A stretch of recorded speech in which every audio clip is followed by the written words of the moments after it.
Welcome, welcome, welcome. Come on, welcome. Anyway, welcome back to another episode on the Wellness Show. My name is Sarah Shobola, and this is the Wellness Show. Thank you so much for joining me on the show. And if it's the first time of joining me, oh girl, I need to do some introduction. It is an health podcast where we discuss and focus the conversation on health and wellness. That is, we talk about some information, some things that you take for granted, most especially those things pertaining to your health. So if this is your first time, welcome to the show. We need to do some clapping ovation or standing ovation for you. Wow! Thank you for joining me on the show. I am so happy. And if you are a returning listener, anyway, thank you for joining me. And you know what? I am so happy that you are always coming with somebody to listen to this podcast. And if you know you've not been doing that, please and please kindly help me share this information with people because they need to hear about it. And guess what? We've already started hosting or featuring guests on the show. So we are going to be bringing some people on the show for you that will just give you some health information like it is Glasgow till December. Just expect more from us because we are really working hard to reach that level. And as you all know, it is September, so let me welcome you to this month. This is me officially saying Happy New Month to you guys, and I hope this month is going to be a great month for us. And as you all know, this month is actually Sickle Cell Awareness Month. So after this episode, the remaining three episodes that I will be uploading for this month is going to focus more on sickle cell awareness. So stay tuned to get that information. All right. So today, I on today's episode, I have a guest on the show all the way from Canada. Gung, gung, gung, gung. All the way from Canada. I was able to connect with her on Instagram and we fixed a day to come to talk about, to have the interview section anyway. So, and the topic is something you need at this period of time. We're in this pandemic period, and sometimes most of us find it so difficult to navigate in at this particular period.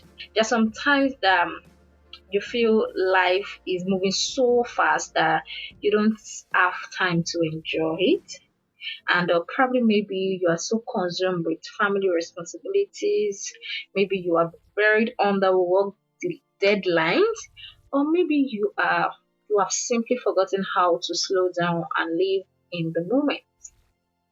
We live in a society where we often rush through tasks, trying to get them done as quickly as possible and finishing as much as we can each day. Unfortunately, we don't take the time to realize how unnecessary it or how unnecessary it is. At the end of the day, we are often exhausted and stressed out from daily grind and the chaos of the day. We don't make time for what's important to us, for what we really want to be doing, like spending time with loved ones or doing things we are passionate about. The good news is that it doesn't have to be this way all the time. It is possible you live a simple life, one where you truly enjoy each activity, the one where you are present in everything you do, a life where you are content and slowing down rather than rushing to finish every task on your to-do list. If you would like to live a more peaceful life, I have somebody to come and talk about that. Anyway, I have somebody on the show today. She is a self-help author, a yogi, and communications expert. She has hosted her own show with topics in personal transformation, Zen, and awareness. And she has worked with several corporate communication. She has guided both individuals and corporations to find their voice and navigate their vision. She's a certified life coach, a yoga teacher, and a meditation leader. She has practiced yoga for 17 years now, and she teaches self empowerment. In the course of today's episode, she's going to be putting us through how we can be peaceful in times of crisis.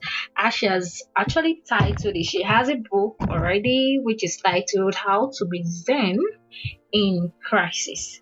And we are in the period where there is outbreak of disease, which is pandemic period, and we really need to focus more on having on our mental health. I have Samantha Gordon on the show, so I want to welcome Samantha. Hi, Samantha. Hi, thank you for having me on your podcast. Yeah, thank you for also joining us on the podcast too. All right, so Samantha, can you just tell us briefly some things about you?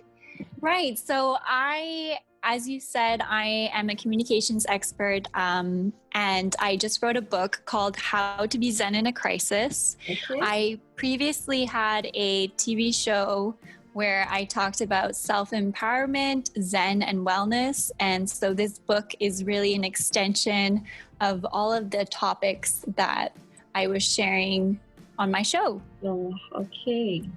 That's nice. All right, so what inspires you to write the book? That's a good question. So this book that I wrote, obviously it's very timely because of the pandemic that's happening, but I actually started writing my outline for the book prior to the pandemic. So it just happened to be the right time that it came out. So timing was really in my favor. And I just wrote it so that people could be resilient going through a crisis. And these are all the steps and tools that I use in my own life and that I used to get through some trying times in my own life so that I could be a better person and to be more present and be my best self. Wow, that's so nice. So the title of the book is How to Be Zen in Crisis, and right now people are really dealing with a lot of issues, especially mental issues. And when you say Zen, what does Zen mean? That's a great question. So I really want to distinguish Zen from my context. So there is, of course, the Buddhist Zen, and I'm not referring to any religious overtones when I say it. It's really just the synonym for peace. So being Zen in this context is all about just being peaceful, because I really wanted to be inclusive, and I really wanted everyone in the whole world, no matter your background, no matter what religious background you have, what your skin color is, what your beliefs are, or how you were raised, I wanted everyone to get peaceful and be able to be resilient in their life, because that is a commonality that we all share in the world as we all go through tough times. Yeah. And so I really wanted to include everybody so that we can all be peaceful together and all get through a crisis together. Wow. That's so nice. So when you say Zen means to be peaceful. Right. So it's just all about being peaceful. And my book is really all about accessing that point of peace so that we can make the best decisions in our life. And during a crisis, of course, when it first hits, we aren't in a state of peace. Yes. Right? Yes. And we never expected to be in a crisis. So that is why I've written this book. So to guide people through the process. And it is quite thorough. And I have meditative exercises at every chapter so that you can actually practice being peaceful and not just understand the theory behind it and not just, do your inner work, but also just practice your breath work and practice being present in the moment through meditation. All right. So, what will you advise someone going through pain and depression at this particular time? Right. And of course, this is a tough time. So I've had so many friends and clients reach out to me saying they're having a much worse time than normal and they are going through depression when usually they aren't. Normally, they're maybe very happy people, but because of the external circumstances, they are having to face themselves in a way they've never felt before. And the best thing to do is really just get centered in the moment. Of course, there are many stages, and I won't be able to go through all of the tools with you now, but the best thing to do is to just remember that all you have is this moment in front of you. Wow. And it's really all about your mindset. And as soon as you connect to your breath and understand that you are actually safe and you're okay enough that you're listening to this podcast. So just really notice those micro moments of Zen and those micro moments of peace that you already have in your life, because that is how you make them expand. And those micro moments of Zen can then be the catalyst for redirecting your energy from a point of depression, anger, pain, sadness, despair into something wonderful. You can really channel and use your energy to be redirected into something magical, which is what I did during the crisis. I really put all of my energy into writing and making sure that this information was accessible for everyone so that they can also get through the crisis as well. That's wonderful. That's so good of you. Like getting the information, you've made it easier for people to get the information just through accessing your book alone. All information is being entailed in the book, right? Yes, absolutely. So reading the book, it will just help you get to that point of Zen. And as I say in the book, it's not a one-time destination. So it's not like, okay, you're suddenly peaceful for the rest of your life. No, especially during a crisis, you are going to have to redirect back to being Zen many, many times. And the thing is that it gets easier, like everything, with practice. So the more you practice being mindful, being Zen, taking care of your mental health, is the easier it will be. Wow. Okay. You mentioned mental health now. If you want to advise someone, particular period, this pandemic period, how can we maintain a good mental health? Yeah, so the first thing to do is really prioritize your mental health. So a lot of the time, people in a crisis or even just in a general life, they think, oh, okay, I'll do that later, no big deal. Yeah. But actually, it should be your priority because everything flows out of your mental health. Your relationships with your family, with your loved ones, with your friends, in your workplace, everything comes from that point of peace. And you will just be your whole life will be much better if you are giving yourself these daily exercises, the meditative exercises that I have in the book, and allowing yourself to really get centered and connected to what's important at this time. And during a crisis, it's so crucial to focus your energy on what's important because it can make or break you. And we've all seen what happens when people have let the crisis get the better of them and they are suffering. What happens is they spiral down into despair, and that is very hard to come out of. But with these tools, you can actually redirect your energy and become a way better person than you were prior to the crisis. You can really take control of your mental health and make sure that you are actually one of the people who is doing exponentially better in their life. And that will have ripple effects through your community and throughout the whole world. The brighter your light shines is just lighting up everyone else as well. Wow, that's nice. Thank you so much for sharing that information with us. All right, so can you just tell us how you started your wellness journey? Yeah, so I think the first introduction would be, I have a lot of medical professionals in my family, so that was always just a topic of conversation around the dinner table. But my own personal journey is I started doing yoga, and that really opened up my eyes to, the Eastern philosophies and that sort of side of wellness, in addition to, Western wellness. So it was really nice to merge both, Western medicine and Eastern medicine together.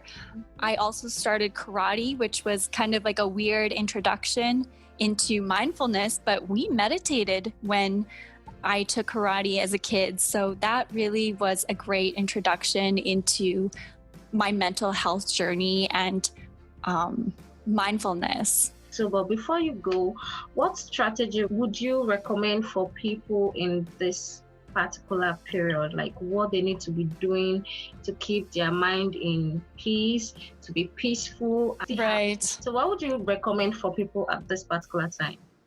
Right. So the advice is going to be different for everyone, depending on what stage you're at in your journey and also what you're specifically dealing with, because some people are in denial, some people are dealing with their stress in different ways. Some people are, smoking, some people are overspending, some people are, exploding with anger, and then some people are just crying constantly, right? But there are the same vein of advice that I can give to everyone is just remember that you're here right now and that you have control over this moment in terms of your breath, in terms of how you react to the world. So depending on what is happening externally, it really doesn't matter, because you can treat that as just outside stimulus and really just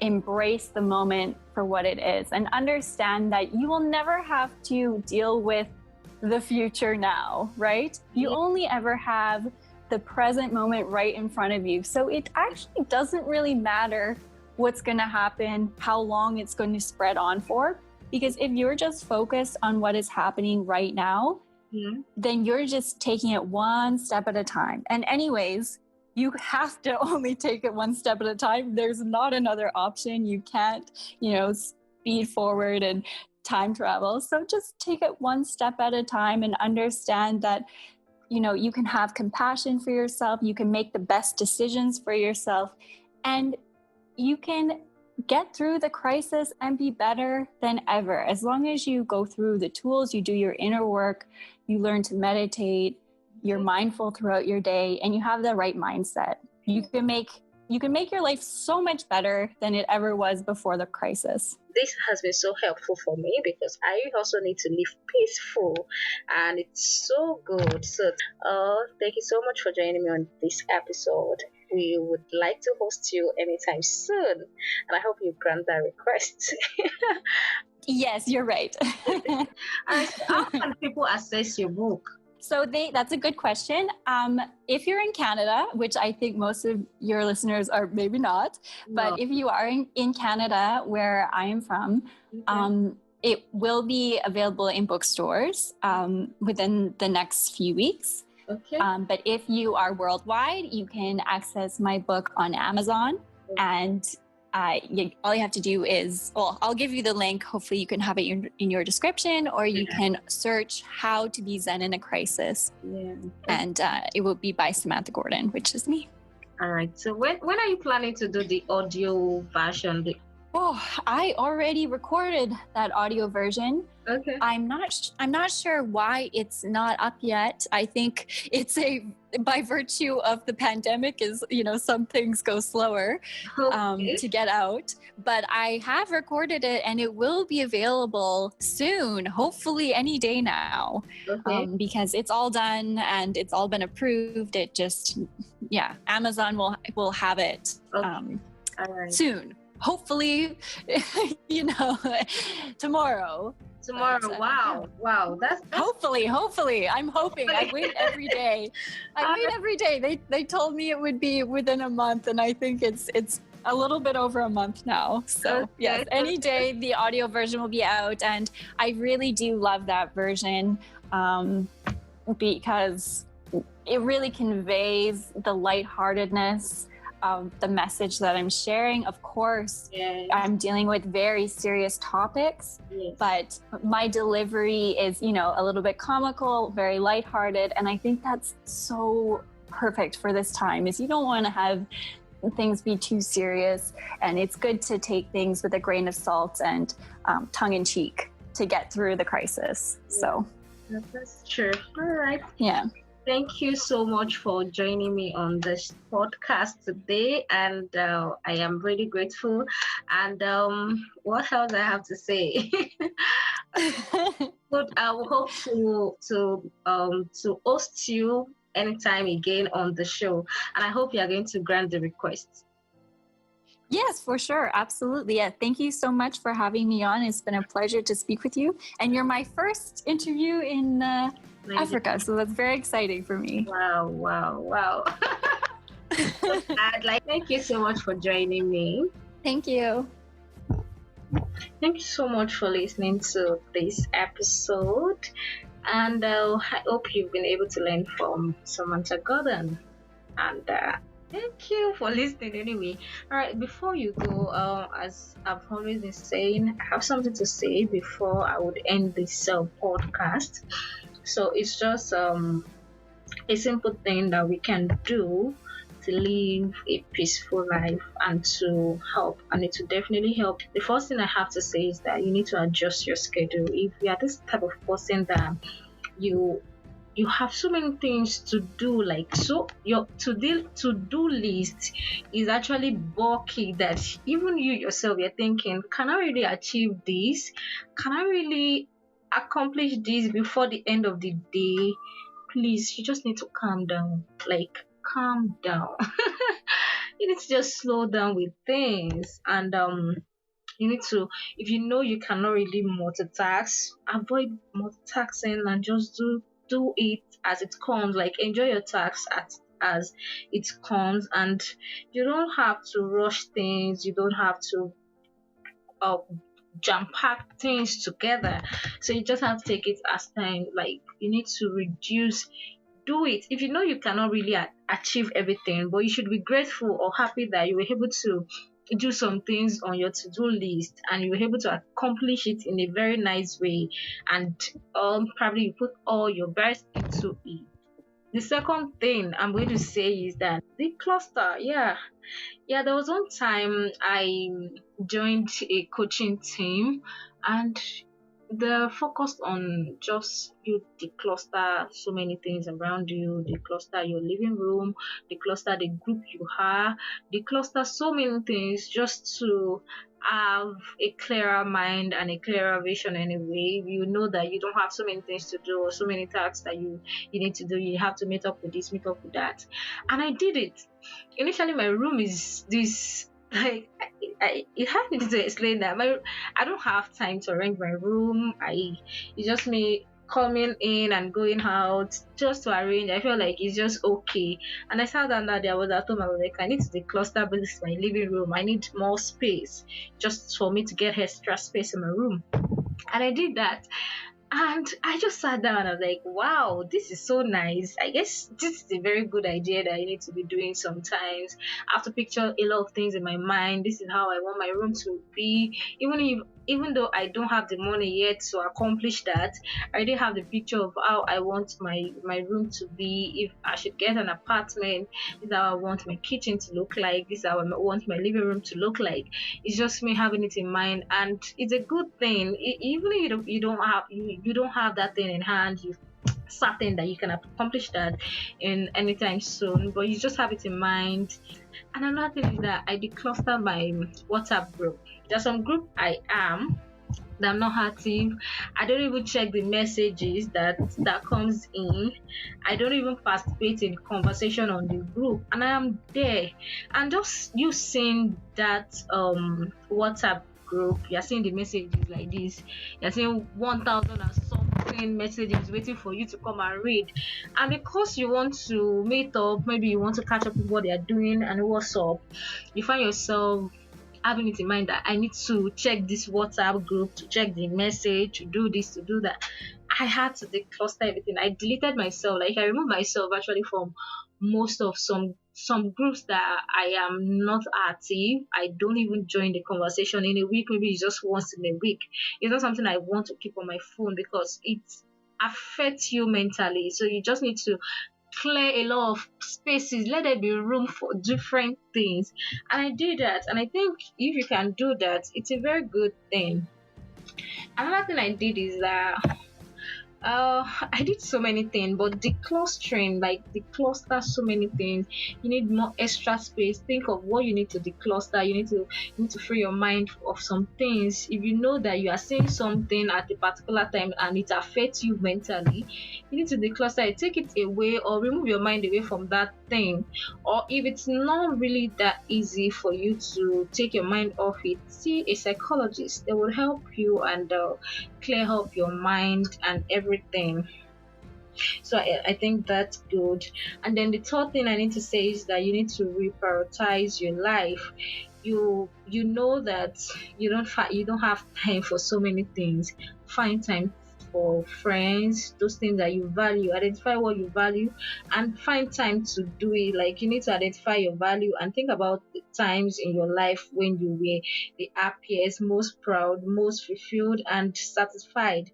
Make a list and determine what you value about those situations, and then find yourself focusing your mind into that thing. If you want to live a simple peaceful life or a peaceful life, then you might have to value some things in your life like your health, your family. Think of what you value and find time for those things. So another thing is that formulate a plan and commit yourself to it. uh Let me share my story with you. I've always been procrastinating, saying, "Oh, I want." It's not like I want a particular. I have a particular weight loss in mind or a particular weight that I want to achieve in mind, but I have a particular shape, body size, and also the physique in mind, and I need to achieve that through me being committed to some things. I've always been procrastinating. I want to do exercise. I need to do exercise at least 3 times in a week. I need to do this. I need to do that. But so, like work is just too much. Sometimes I am at home. I just want to sleep and just relax, and not to stress myself to do that exercise. So I have to commit myself, and I'm like, I need to do this. So formulate a plan and commit yourself to it. Another thing is that you practice living in the moment. You don't have to beat yourself that, oh, you didn't achieve this, you didn't do this, you didn't do that, and you are feeling so bad that you were unable to do this. If you don't have money, you don't have to feel bad that you don't have money. It's a matter of time. The money will actually come anytime. So you have to live in the moment, in present moment, and you don't have to start thinking, oh, what will I become if I'm like this time? What will I become tomorrow? What will I hate tomorrow? What will I do tomorrow? What will I You don't just have to live in the moment. You don't have to feel bad about some things, but you still have to learn from those things, that some of your mistake, and you try not to make that same mistake the next time. Those things actually help. So another thing is that you have to have a journal, and this journal is just for you to write some things. That sometimes I have a journal that I carry around, but I don't let people know that I put everything that is coming in my mind. Like, I want to do this, I want to do that, I'm grateful for something, I would put it into that journal. And so I would advise you that you have a journal that you can be using. Have a gratitude journal where every day you think, what did I even achieve today? What am I grateful for today? What am I grateful for today? Did I do this? Did I do that? What did I do wrong? Put it down. So that sometimes I to God or probably communicate to my father, and I'm just thinking, my heavenly Father anyway, and I'm putting it down in the word like I've made mistake, and I'm like, Father, I've done something wrong. I'm not supposed to have involved myself. Like I'm pouring out my mind into my book, into my journal, and those things actually help because there are sometimes I just reflect back on some things I've written before, and I'm like, oh, I wrote this. Wow, a lot of things have changed. So have a journal that you have to put some things down, be grateful for so many things. Anything you're grateful for, write it down, even if it is for you to just get bus on time, standing at the bus stop and then you got bus on time, write it. You're grateful. Oh, you didn't spend like 1 hour before you got bus. It's something you need to be grateful for. That's something like communicate. You can even communicate with your God and you're like, oh God, I don't want to spend too much time. I don't want to spend more than 10, 15 minutes at the bus stop. Please get me a bus that would take me to my destination. And it will happen and you're like, oh, and to you've forgotten you've said that already, that you don't want to spend too much time. And then when the bus now comes within that time, you're like, oh, thank. Sometimes you even forget that you spoke with God about it and you are not grateful for it. So you have to be grateful for so many things. You need to be grateful. So many things. What else do I need to say? Just live as it comes. Change the world by you being kind, by you being exchanging, like show kindness to people and help people when they need you. So that's just it. And then you can adopt a practice for well-being. If you know there's a particular thing you are doing that is going to affect your health in the future, or probably in the nearest future, or in few months, try and adjust and do the needful, like eat healthy, stay healthy. You have been taking too much soda lately. Sit down and reflect. Why is this thing happening? I take too much soda, I take too much drunks, I do this, I do that. Whatever thing you are doing, sit down and reflect on it. Why is this thing happening? Why do I have to find myself doing this? Is it that I'm under stress? Is it that I don't have time to even look for something healthy to eat? Or is it because I don't plan my day like a night before that day? What do I want to eat? What do I want to take all through the day? If you plan your day like a night before, you know that okay, this is how you have like a picture in mind. This is how I feel my day should go. Even if some things should change, you still have some things in mind and you need to be happy. You have to plan your diet, you have to plan this. You are always craving for a particular thing. Think, why am I always craving for this thing? What can I use to substitute for that thing I'm craving for? And then we are fine. And then another thing is that you need to be responsible for your own happiness. Don't let somebody to outshine your happiness or to make you feel bad. If you have a bad day, go to the where there is mirror or probably talk to yourself. I talk to myself a lot. I don't know. Some people think I'm crazy or I'm mad. But when I'm feeling down or I'm feeling I don't have anybody to talk to, I would go and look at the mirror and talk to myself and give myself that hot vibe. Like I would just be giving myself that vibe. And I feel that it's not like sometimes it helps a lot. I don't know what works for you, but find what works for you and do it. Do it. If you need to volunteer to help somebody over the weekend, do it. You find joy in doing that. If you need to hook up with your friends during the weekend or during the week, do that. If you think you need to reach out to some people that you've offended or that you need to apologize to, or you need to hear from them because you don't know what people are actually going through right now. Some people don't have money, some people are finding it so difficult to feed, to live, some people are feeling bad, they just need somebody to talk to. Reach out to people and let them know that reach out to people and let them feel loved, let them feel they're happy, they have somebody to listen to them. That's all I will have to say for this episode. And please, if you have anything you need to advertise and you want to advertise, you can advertise on my show. I am accepting that it's free of charge, and I think that's my own way of helping entrepreneurs because it's hard in this period of time. So if you have anything to advertise on the show, reach out to me. Either you drop an audio message on this podcast, or you send me a mail. My mail is always attached in the description button. So you send me a mail to do that, and I will be so glad to have you on the show, just for you to advertise your thing. And also, I will not just post it on the podcast. I will also go extra mile by posting it on my page too.